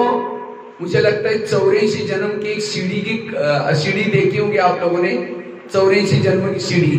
उस सीढ़ी में लास्ट में एक भिखारी बैठा है और भिखारी हाथ में कटोरा है, भिक्षा मांग रहा है, और उसके सिराने पर एक शास्त्र रखा है गीता का। तो वास्तव में इसको किसका चित्र कहते हैं? भारत का चित्र, भारत का नहीं, हम ब्राह्मणों का चित्र है। చూడండి, మన నెట్లవర్స్ చిత్రంలో లాస్ట్ లో పడుకునేవాడు గీతం తలలో తల కింద పెట్టుకుని చేతిలో పప్పు పెట్టుకుని పడుకున్నట్టు చూపించారు. అంటే అది భారతదేశం యొక్క పరిస్థితి ఇలా ఉందని చూపించారు. కానీ భారతదేశం యొక్క పరిస్థితి కాదు, ఈ రోజు బ్రాహ్మణాత్మలేని మనందరి పరిస్థితి అది. वास्तव में असली गीता किसके पास है? हम ब्राह्मणों के पास। असली गीता ఎవరి దగ్గర ये ఉంది? मुरलिया क्या है? ये गीता है। ब्राह्मणులైన మన और ये దగ్గర कहाँ रखा है? हमने सिराने, मतलब आप किसी के पास तो है भी नहीं, अलमारी में रखा हुआ है, उसकी स्टडी नहीं करते और हाथ में कटोरा लेकर के क्या करते हैं? बाबा मेरा योग नहीं लगता, बाबा मेरे घर में प्रॉब्लम है, बाबा मेरे संस्कार नहीं बदलते। इसका मतलब आपने जो मुरली है उसकी स्टडी नहीं कर रहे। मुरलियों की स्टडी करो, सारी समस्याओं का समाधान मिल जाएगा। మురళీని మనం ఏం చేస్తున్నామంటే బూట్లో పెట్టి పూజిస్తున్నాం. మురళీలు ఉంటున్నాయి అందరి దగ్గర, కానీ అవి ఎక్కడ ఉంటున్నాయి? బీరువాల్లో ఉంటున్నాయి, అవునా? బీరువాల్లో పెట్టి పూజిస్తున్నారు, పిల్లలు పెట్టే ఒకే మురళీలు. ఆ మురళీని ఎప్పుడైతే మీరు స్టడీ చేస్తారో అప్పుడు బాబాని మనం ఇలా అడగాల్సిన పని ఉండదు. కానీ మనం ఏం చేస్తున్నాం? మురళి గుట్లో పెట్టేస్తున్నాం, చేయి చాచి బాబాని ఏమడుగుతున్నాం? బాబా సాయించి, బాబా శక్తిని, బాబా శాంతిని, బాబా ఈ సమస్యను పూర్తి చేయి అని మనం బాబాకు చెప్తున్నాం. इसलिए अगर उस संस्कार को बदलना चाहते हो, कमजोरी को बदलना चाहते हो, हमें मुरलियों की स्टडी करने की जरूरत है। मुरलियों की बातों को अप्लाई करो, संस्कार बदल जाएगा। అందుకని ఒకవేళ మనం మురళీని మనం అప్లై చేయడం మొదలు పెట్టినట్లయితే, మురళీలో పాయింట్స్ ని మనం ధారణ చేయడం మొదలు పెట్టినట్లయితే మన సంస్కారాల్లో ఆటోమేటికల్ గా పరివర్తన వచ్చేస్తుంది. आजकल फेसबुक में, व्हाट्सएप में इतनी सारी चटपटी बातें आ रही, जो मूल बाबा के जो डायरेक्शन है उसके तरफ हमारा ध्यान नहीं है। ఈ రోజు చూడండి, యూట్యూబ్లోనూ వాటిలో వీటిలో ఎన్నో రకాల పాయింట్స్ వస్తున్నాయి బాబాకి, కానీ మన మూల విషయం ఏదైతే మురళి ఉందో మురళిని బట్టి ఇవన్నీ తీస్తున్నారు. కానీ ఆ మురళి పైన మనం ఈ రోజు మనం అటెన్షన్ పెడుతున్నాం, ఆ మురళి పైన మనం ఈ రోజు అటెన్షన్ పెట్టట్లేదు. और जो कमजोरी है उसी पॉइंट को लेकर के हमें मुरलियों की स्टडी भी करो। मुझे लगता है काम विकार की बहुत सारी मुरलियां चली, क्रोध वाली बहुत सारी मुरलियां चली, लोभ लालच वाली चलिए, मेरा संकल्प का चलिए। आपकी कमजोरी कौन से, वही मुरलियों की स्टडी करना। చూడండి, కామ వికారం గురించి బాబా గోల్డెన్ మురళి నటించారు, క్రోధం గురించి, లోపం గురించి ఎన్నో పాయింట్స్ బాబా చెప్పారు కదా. ఒక్కొక్క పాయింట్ పైన మనం అటెన్షన్ పెట్టినట్లయితే ఈ రోజు మన స్థితి ఎంత ఉన్నతంగా తయారవుతుంది. ఈ రోజు మనం ఎంత బలహీనంగా ఉన్నాము అంటే కారణం మనం మురళి పైన అటెన్షన్ పెట్టట్లేదు. इसलिए जो मुरलियों की स्टडी करता है, लेकिन मुरली सुनने से पहले मुरली में आपके अंदर क्या कमजोरी है उसको क्या करना है मुरली के पहले आधा घंटे का योग चाहिए। जो बिना योग करके मुरली सुनता है उसको समझ में नहीं आता बाबा ने क्या पॉइंट मेरे लिए दिए। మురళి వినడానికి ముందు అరగంట యోగం చేయాలని చెప్తుంటారు. ఒక అరగంట యోగం ఉంటేనే మనకి మురళిలో బాబా ఏం చెప్పారనే దాని మీద అటెన్షన్ ఉంటుంది. ఒకవేళ ఈ అరగంట యోగం లేదనుకోండి మురళి మనకు దిగి ఎక్కదన్నమాట. पहली बात बताई अमृत वाला बाबा को सुनाना, दूसरी बात बताई मुरलियों की स्टडी करना, तीसरी बात आई अगर उस कमजोरी को परिवर्तन करना चाहते हो उसके लिए जो हमारे सीनियर भाई बहन है जो सेंटर पर रखे हैं, मधुबन में हैं या कहीं भी, उनको भी आप अपनी कमजोरी के बारे में सुना सकते हैं। बहन जी मेरे अंदर ये कमजोरी है, हम क्या करें, उसके लिए क्या पुरुषार्थ करें। लेकिन हम क्या करते हैं उस कमजोरी को छिपाते हैं। अगर बहनें पूछती भी है माता जी कैसे चल रहे हैं, हाँ भाई जी बहुत अच्छा चल रहे हैं, उस कमजोरी के वश हो रहे, गलत काम कर रहे हैं तो भी कहेंगे हम बहुत अच्छे। उस कमजोरी को छिपाएंगे तो छिपाते छिपाते खुद भी छिप जाएंगे, ओम शांति हो जाएंगे। చూడండి బాబా ఫస్ట్ మనకి అమృత వేళ గురించి చెప్పారు. అమృత వేళ బలహీనతలు వినిపించమని.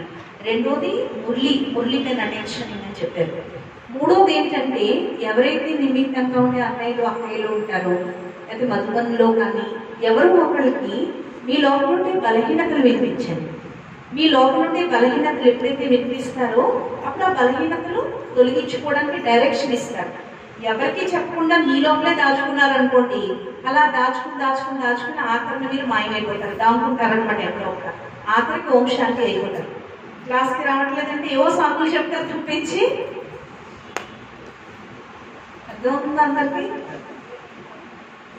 इसलिए आप सुनाओ, जैसे आजकल किसी को भी बीमारी होती है तो छिपाते नहीं है। और भारत में जितने लोग उतने डॉक्टर हैं कि अगर फोड़ा हो गया सबको कहेंगे मुझे फोड़ा हुआ, कोई कहेगा पत्ता बांधो, कोई कहेगा तेल लगाओ, कोई कहेगा ये करो, और किसी का एक का इलाज। उस बीमारी को हम नहीं छिपाते तो इस कमजोरी की बीमारी को क्यों छिपाते? हमें कमजोरी को नहीं छिपाना है। అందుకని చూడండి ఈ రోజుల్లో మనకి ఏదైనా బాగోలేదనుకోండి ఎంతమంది డాక్టర్లు చూపించుకుంటాం కదా. వేళ్ళు వంగిపోయి వాతం వచ్చేసింది, దీనికి ఇలా ఆకులేసి కట్టండి అని ఎవరు ఏం చెప్తే మనం అది చేసేస్తాం కదా తగ్గడానికి. అలాగే మన లోపల ఏవైతే బలహీనతలు ఉన్నాయో అవి తగ్గించే ప్రయత్నం చేయండి. అవి దాచద్దు లోపల. అది ఏం చేస్తే పోతుంది, ఆ సమస్య ఎలా క్లియర్ అవుతుంది అనే దానికి ప్రయత్నం చేయండి అందరూ కూడా. इसलिए अपनी कमजोरी के बारे में अगर अपना नाम बताने की शर्म आती है, कोई औरों का नाम बताओ। बहन जी मुझे किसी ने क्वेश्चन पूछा था लेकिन मुझे जवाब नहीं दिया आया, उनके अंदर वो कमजोरी थी, हम क्या करें, उनको क्या बताएं? है अपनी कमजोरी, लेकिन अपना नाम बताने की शर्म आती है, किसी और का नाम बताओ और उस पॉइंट को इकट्ठा करो और उसको अप्लाई करो, आपकी कमजोरी खत्म हो जाएगी। చూడండి ఒకవేళ మీ పేరు చెప్పడానికి మీకు సిగ్గేస్తుంది అనుకోండి, ఎవరో ఒక పేరు పెట్టి చెప్పండి. ఫలానా వాళ్ళలో ఈ బలహీనత ఉంది, వాళ్ళలో ఈ లోపం ఉంది, అది ఎలా పోలో తెలియట్లేదు, అలా ఇంకొకటి పేరు చెప్పండి. అప్పుడు ఏదో ఒక ఆన్సర్ దొరుకుతుంది కదా, దాన్ని అప్లై చేయండి. అప్పుడు బలహీనత ఆటోమేటికల్ గా మనలో ఏముందో అది తొలగిపోతుంది అన్నమాట. चौथी बात है उस कमजोरी को खत्म करना है, उस कमजोरी का भोजन नहीं दो। जब उसको कहीं ना कहीं से वायुमंडल मिल जाता है वो कमजोरी जागृत हो जाते हैं, आपके एक्टिविटी में आते हैं। చూడండి మనలో బలహీనత ఉంది, ఆ బలహీనత నలువైపులా వ్యాపించేసింది అనుకోండి, అది జాగృతం అయిపోయింది. నాలుగో పాయింట్ అనమాట. జాగృతమయ్యి అది ఏమవుతుందంటే అది యాక్టివిటీ అయిపోతుంది. అంటే ఈ రోజు ప్రపంచం అంతా కూడా బలహీనతే ఉంది కదా, అందువల్ల దీన్ని మనం నలువైపులా వ్యాపింపచేసామంటే అది ఇంకా ఎక్కువైపోతుందని చెప్తున్నారు అనమాట. अगर उस कमजोरी को परिवर्तन करना चाहते हो, उस कमजोरी संस्कार का वायुमंडल उसको भोजन नहीं दो। जैसे कोई क्रोधी व्यक्ति है, बहुत गुस्सा करता है, लेकिन वो उठ नहीं पाता, खटिया पर बैठा है लेकिन गुस्सा करता है। अगर ऐसे क्रोधी व्यक्ति को आप मलाई खिलाएंगे, रबड़ी खिलाएंगे, अच्छा शक्तिशाली भोजन खिलाएंगे, वो पिटाई करेगा। अगर उसको भोजन नहीं देंगे तो वहां खटिया पर चिल्लाते रहेंगे, मैं आकर के मारूंगा, ये करूंगा, वो करूंगा। आपको पता है कि इसने खाना ही नहीं खाया तो मारेगा कैसे? చూడండి ఇప్పుడు బలహీన వ్యక్తి ఉన్నాడు, అతను మంచం మీదే ఉన్నాడు, గట్టిగా అరుస్తున్నాడు కోపంతో. అతనికి మీరు బాగా హల్వాలు, బాగా కలకన్లు, పాలకోవాలు అన్ని పెట్టి పోషించారనుకోండి, కోపంతో ఏం చేస్తాడు, ఇప్పుడైతే అరుస్తున్నాడు, తర్వాత లేచి కొట్టేస్తాడు అందరినీ కూడా, బలం పెరిగిపోయింది కదా. అలాగే మన బలహీన సంస్కారాలకు మనం ఎప్పుడైతే ఇంకా భోజనం పెడతామో అది ఏమవుతుంది, ఇంకా గట్టిగా అయిపోతుంది, అయిపోయి ఇంకా మన లోపల నుంచి కదలదు అనమాట. इसको और मैं खोल के आपको बताता हूँ। समझो किसी का काम विकार का संस्कार है, उसकी कमजोरी है, और ऐसी आत्मा टीवी में गलत चीजें देखेगी, मूवी देखेगी, कोई ऐसी आजकल इंटरनेट में मोबाइल में कई मूवी देखेगी, कोई फैशन करेगी, कोई ऐसी गीत सुनेंगी, उस संस्कार को क्या दे रहे, वो भोजन दे रहे हैं, उससे संस्कार और जागृत होता है। जो देखने से, जो पहनने से, जो खाने से मेरे संस्कार जागृत होते हैं, मेरी कमजोरी आती है, उसका भोजन हमें नहीं देना है। కామ వికారం ఉంది, ఎక్కువ సంస్కారం ఉన్న వాళ్ళు ఉన్నారనుకోండి, వాళ్ళు మాటి మాటిని టీవీలు చూసి, యూట్యూబ్లు చూసి, ఆ యూట్యూబ్లో ఉండే పాటలు వినారనుకోండి, వాళ్ళ సంస్కారం ఇంకా ఏమవుతుంది, దానికి భోజనం పెట్టండి ఆ సంస్కారాన్ని. ఆ సంస్కారం ఏమవుతుందంటే ఇంకా గట్టిగా అయిపోతుంది, ఇంకా స్ట్రాంగ్ అయిపోతుంది, ఇంకా ఎక్కువ వ్యాపించేస్తుంది అది. हमारे ब्रह्मा बाबा ने, दादियों ने हमें संस्कारों पर जीत प्राप्त करने के लिए कितने नियम, कायदे, कानून बनाया। नावेल्स नहीं पढ़ना, कोई फिल्में नहीं देखना, टीवी नहीं देखना, गलत भोजन नहीं करना। लेकिन माया कहती अच्छा तुम्हारे बाबा ने तो ये नियम बनाया, मैं देख लेती हूँ। और आज तो माया ने क्या किया, ऐसा साधन बनाया मोबाइल, कहते तुम थिएटर में नहीं आती, कोई बात नहीं, मैं तुम्हारे जेब में आती हूँ। आज हर एक का जेब सिनेमा थिएटर बना हुआ है, और जब ये कुछ भोजन मिल जाता है, वायुमंडल मिल जाता है, तब हम संस्कार के वश हो जाते हैं। और जो बार बार कमजोरी के वश हो जाता है, वो सत्युग का उसका पद ऊंचा नहीं होगा, उसके चेहरे में खुशी नहीं होगी। भले भगवान मिला है, देवी देवता बनने के लिए जा रहे हैं, लेकिन संस्कार के वश वालों को खुशी नहीं होगी, चेहरा लटका है, मरा पड़ा हुआ है। చూడండి, మన దాదీలు వాళ్ళందరూ కూడా ఎన్నో రకాల నియమాలు తయారు చేస్తారు. నవల్స్ చూడద్దు, నవల్స్ చదవద్దు, సినిమాలు చూడద్దు, యూట్యూబ్ చూడద్దు, ఇలాంటి ఎన్నో మనకి నియమం తయారు చేస్తారు. కానీ మా ఏం చేసింది, రోజు మీరు నా దగ్గరికి రాకపోతే నేను మీ దగ్గరికి రాలేనా అని చెప్పి మొబైల్ తయారు చేసింది కదా. ఈరోజు అందరి జేబుల్లోనూ సినిమా హాల్స్ ఉన్నాయి, సినిమా థియేటర్లు. మనం థియేటర్కి వెళ్ళక్కర్లేదు, థియేటరే మన దగ్గరికి వచ్చేసింది కదా, అవునా? ఎస్ఆర్నో కదా. అందరి దగ్గర సినిమా హాల్స్ ఉన్నాయి ఈరోజు. అందరూ కూడా ఎక్కువ మాయకి వశీభూతం అయిపోయి ఉన్నారు. మొబైల్ అంటే ఏంటి, మొబైల్ అంటే ఏంటి, మాయకి ప్రతిరూపం అన్నమాట మొబైల్ అంటే. ఆ మొబైల్ వల్ల ఈరోజు ఎంతమంది చెడిపోతున్నారు అంటే, మన సంస్కారం ఇంకా ఇంకా ఏమవుతుందంటే స్ట్రాంగ్ అయిపోతుంది. బాగా వినండి, నేను చాలా లోతుల్లోకి తీసుకెళ్ళి చెప్తున్నారు, ఇంకా స్ట్రాంగ్ అయిపోతాం. అందువల్ల దీన్ని మనం పరివర్తన చెందాలని అనుకున్నప్పటికీ కూడా మనం పరివర్తన అవ్వలేకపోతున్నాం అన్నమాట. इसका मतलब ये नहीं कि मोबाइल यूज नहीं करो, यूज करो, लेकिन उसको नियम को जानते हुए, क्योंकि हमारी मुरली भी उसमें है, आजकल बिजनेस भी मोबाइल में है, आजकल सारी चीजें मोबाइल में बसी। मोबाइल को छोड़ना नहीं, यूज करो, लेकिन नियम प्रमाण, मर्यादा प्रमाण। इसलिए आजकल कईयों को ऑनलाइन में मुरली सुनने की माया लगी, जो ऑनलाइन में सुनेंगे उसकी पूजा भी ऑनलाइन से हो जाएगी। చూడండి, ఇప్పుడు అలానే మొబైల్ యూజ్ చేయదని చెప్పట్లేదు, మొబైల్ వాడుకోండి అందరూ కూడా. ఇప్పుడు మన మురళి కూడా ఆన్లైన్ లో మొబైల్ ద్వారా వింటాం, కొంతమంది బిజినెస్ కూడా మొబైల్ ద్వారా చేస్తారు. కానీ ఈ రోజుల్లో మురళి కూడా అందరూ ఎక్కువ ఏం చేస్తున్నారు, ఆన్లైన్ ద్వారా వింటున్నారు క్లాసులు కదా. ఆన్లైన్ క్లాసులు ఎవరైతే విని సెంటర్ కి రారో వాళ్ళ పూజ కూడా ఆన్లైన్ లోనే జరుగుతుంది. ऑनलाइन पूछ करूंगा मेरू। बाबा ने जो नियम बनाकर रखे हैं, भले ऑनलाइन में सुनो। जैसे बच्चे क्या करते हैं, स्कूल में जाएंगे, सवेरे शाम जा करके क्लास सुनेंगे, और उसके बाद सवेरे शाम जब भी फ्री हैं ट्यूशन लगाते हैं। आप मुरली सुनने के लिए सेंटर पर आओ, अमृत वाला अच्छी करो, मुरली सुनने के लिए यहाँ आओ, और मुरली सुन करके सारा दिन आप फ्री हैं, तो भले आप मोबाइल में क्लासेस वगैरह सुन सकते हैं। अगर बिना यहाँ आकर के मुरली सुनेंगे मोबाइल में, वो आपको मोबाइल ही लपेट कर लेगा, संस्कार के वश हो जाएंगे। इसलिए हमें इस कमजोरी को खत्म करने के लिए ब्रह्मा बाबा कहते हैं, मैंने तो वैराग्य बनाया था कि मैं शादी नहीं करूंगा भक्ति मार्ग में, लेकिन बाबा ने क्या क्या कोई एक फिल्म देखी, वो शादी कर दी। तो आज